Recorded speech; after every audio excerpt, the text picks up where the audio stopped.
the resolution proclaiming May as National Foster Care Month in the County of San Luis Obispo, whereas the County of San Luis Obispo recognizes the importance of providing children safe, healthy, and loving homes when they are unable to remain in home of their biological family. And whereas there are more than 420,000 children in the United States in the foster care system, whereas more than 28,000 children in California are in foster care system, and whereas there are over 250 children, youth, and teenagers in the County of San Luis Obispo who are in the foster care system.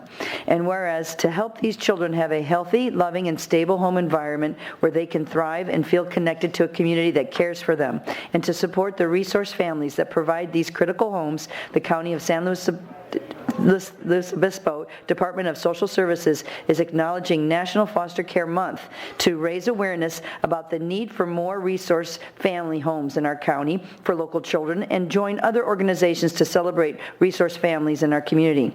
And whereas this effort, along with similar celebrations in all 50 states and the District of Columbia, will offer children the chance to live with healthy, loving, and stable resource families when they cannot live with their birth families, and encourage other dedicated individuals to make a powerful difference in the lives of a child through a resource family care. Now, therefore, be it resolved that as the Board of Supervisors, County of San Luis Obispo, State of California, does hereby proclaim May as National Foster Care Month in the County of San Luis Obispo, and in doing so, urge all citizens to join in a national effort to raise awareness about the importance of foster care and resource family care.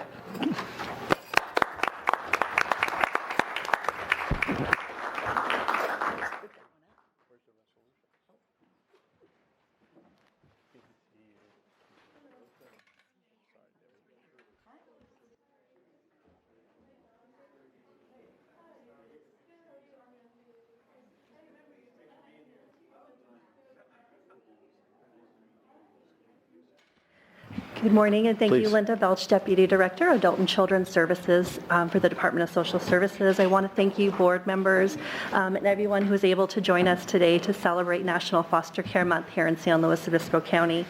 Foster care is an integral part of the continuum of care for the children in our community. On average, our department receives close to 340 reports of alleged child abuse each month.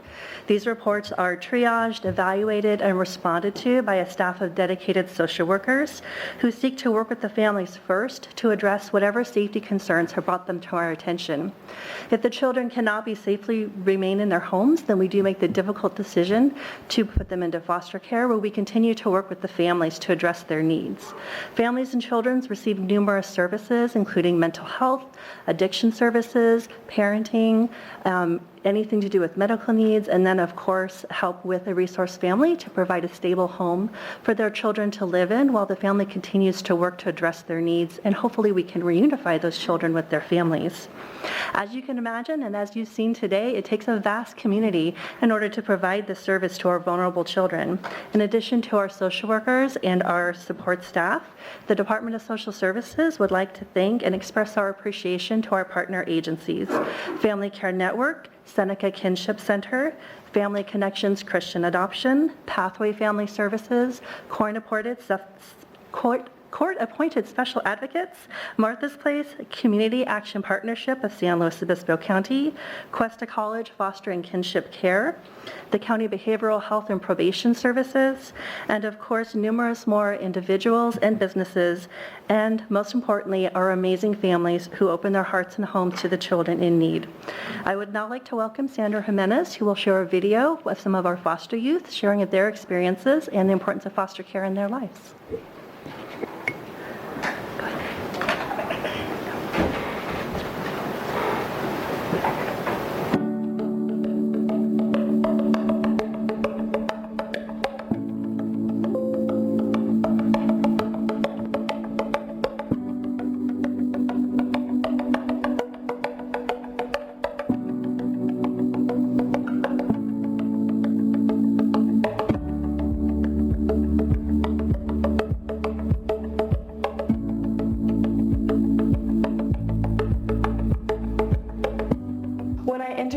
I felt lost, confused, scared, and worried about where I was going to be placed next. I was scared, I was nervous, anxious, about if I was gonna get the right foster parent, just nervous because of my color and being racial profiled. A lot of anxiety and just nervousness. I was also very just like angry. I feel like for me, in my situation, I didn't feel like it was necessary what happened to me and my sister. Is confused, scared, but you'll be fine. So I was really scared. I didn't know where we were going. I honestly thought we were leaving out of state. But I remember the first night both me and my sister cried really, like, a lot.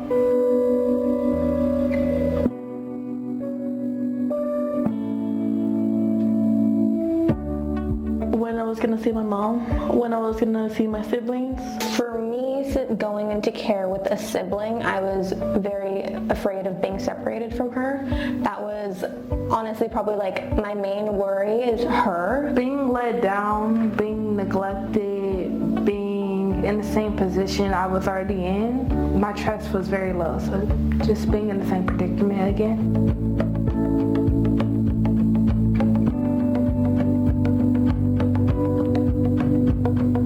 Once I got with my family was able to take me in. My aunt and my uncle were initially my first like foster parents, you would say, and I was with them for a while. So I think once I was with family and I knew that like there's hope or there's something that's gonna happen, like I'm gonna see my mom and dad again eventually, like that's kind of, I feel like, when the situation got a little bit easier. You learn to know that person and no more learn about you and you learn about them, and that make you feel more comfortable.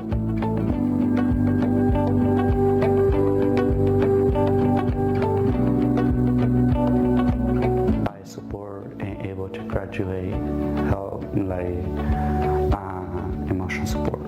It was this wonderful lady that lived in Morro Bay named Frances. She was like my second mother, and the 3 a.m. night that I went to Nevada, she was just like, don't fight with them, you have to go. It's okay, you're going to see me again. I was like, no, I don't want to go. She just kind of calmed me down because I was nervous that they were going to put me someplace that I wasn't going to be happy, and they just really did it for my safety, and she informed me that this was what I needed, so it helped a lot. They made us feel like we were part of their family, like they didn't exclude us, and so that was really positive to experience that. My resource parent asked to adopt me, and at the time I was so excited to say yes, but then I realized I wasn't ready to fully commit, and they still accepted me as their own, and ever since then I'm still talking to them, and that moment always changed my life.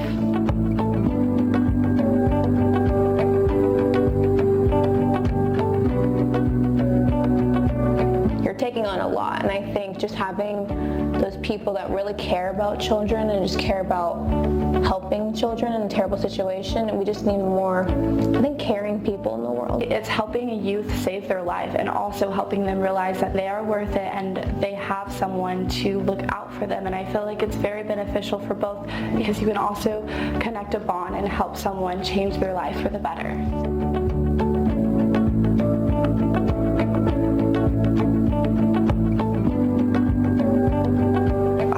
About the system and learn about the kid. It's going to take a while for them to open up. It's going to take a while for them to heal. It's going to take a while for them to build with you. Try hard every day to gain their trust.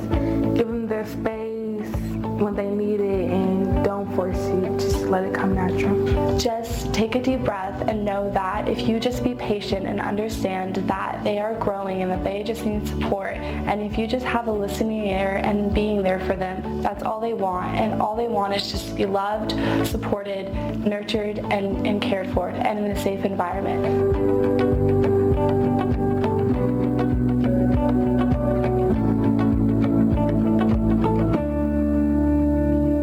Thank you, and we are fortunate today. We do have 2 of our youth ambassadors who are featured on that video here to share their experiences. Pilar and Nancy, are you ready?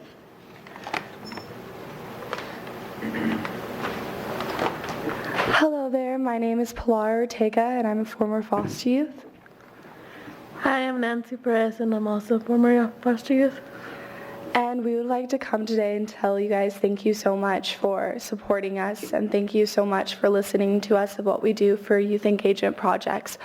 I have been in youth engagement projects for the past 2 years, and it has shown me professional skills, connections, building an environment where our voice can be heard and our actions can be shown. And this video that we did is very emotional for us to even share, but it's also for other youth to know that they can have a loving family and they can have the support from real safe adults. And as we YUP ambassadors do, we have these projects for local San Luis Obispo to let them know that we are here for them. We do a lot of local projects, human trafficking, sex trafficking awareness, trauma-informed care. We do videos like this. I work in the school district with other foster youth as well. But we are here today to just appreciate the hard work that we are doing for our program, but we're also here to appreciate that you guys are here to support us. And I just feel that that what we do for YUP is that we want to exceed, we want to accomplish. The biggest thing is not having these stereotypes that foster youth are going to fall or foster youth are not worth anything, because we are. And this program has shown so much for me and for other ambassadors that I want to become Senate one day. But before, I never thought that. And now I feel like I can accomplish anything that I put my mind to. It doesn't matter where you come. It doesn't matter who raises you. It matters how the outcome comes. And that's what we do with YUP. We make sure that we make change, and we make sure that we are together and we are a family, and we listen to each other and we don't ignore each other. And that's how we build a community to understand that the past can't be changed. The present we can stay focused, and the future we can make it bigger. So I'm going to pass it on to Nancy, but thank you so much. And my name is Pilar Ortega, and I'm very excited to see what else we can do for this community. Thanks, Pilar. Thank you, Pilar. I'm Nancy. And yeah, making this video was a huge accomplishment for me. I could get really shy and emotional, and so getting out of my comfort zone and sharing that was a lot. And so yeah, I just wanted to thank everybody for just having the space here for us for Foster Care Month. And yeah, everything just left my mind because I'm so nervous right now.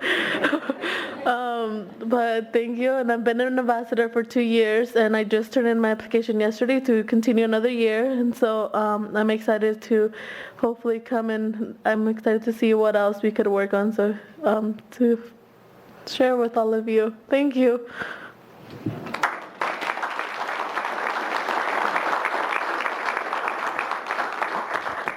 Now, what a beautiful and heartwarming video that was. Thank you so much to our team who created it, put it together for you today. Nancy, Pilar, Tavesha, Madison, and Leo were telling their story, and that's really hard for them, and I'm so glad that they're so brave to do that for us. My name is Sandra Jimenez, and I'm a program manager for the Department of Social Services, and I currently support the foster care program. So in closing, I just wanted to let you know that at any given time, we have about 250 children, youth, and teenagers in our foster care system.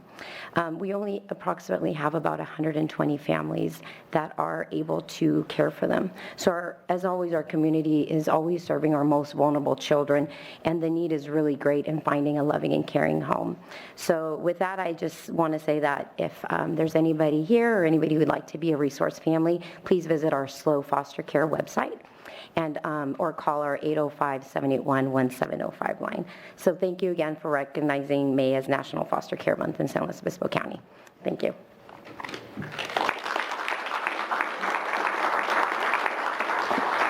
See if there's any additional public comments. Seeing none, bring it back to the board. Supervisor Ortiz-Leg. Okay, I just wanted to say how brave and strong and wise. Your words were in that video. It was amazing. I'm just thrilled of the production of that and just sharing. Thank you so much for sharing your stories. And, I just want to say thank you to the resource families as well. You guys did a great job today. Thank you. Supervisor Gibson. Thank you. The title Resource Family doesn't come close to capturing the love that goes to a home. I have a hard time keeping it together on this one because the love of families that would open their doors to foster youth is just extraordinary. And today, to see the ambassadors and everyone else who is in this video, who they are and what they express is just beyond moving. I congratulate you all and celebrate your accomplishments. Supervisor Arnold. And I want to thank you all for being here too. I know it's not easy to come up and stand at that podium. As a matter of fact, before I was seated up here, I came into the Board of Supervisors a couple of times and I'd worked here before, but there's something very nerve-wracking about that podium when you're talking, so I hear that. But thank you for coming because, as I said before, lots of people listen to the Board of Supervisors meetings, and it's a really good way to get the word out about what you all are doing, and also encourage foster families and resource families to step up and join. So you, again, play a vital role to keeping our community safe and healthy, and we appreciate you very much. Thank you. Supervisor Paulding. I'll echo those comments, and to the ambassadors, you have very bright futures. Thank you for being here, and thank you for sharing your moving stories. And to our Department of Social Services, thank you for doing the hard work, and to the whole network of families that provide this service. So. And I'll just add my 2 cents and just thank you for all you have done, all you're going to do, and you are making a difference in the lives of young people in our community, and for that we are always thankful. So thank you for being here.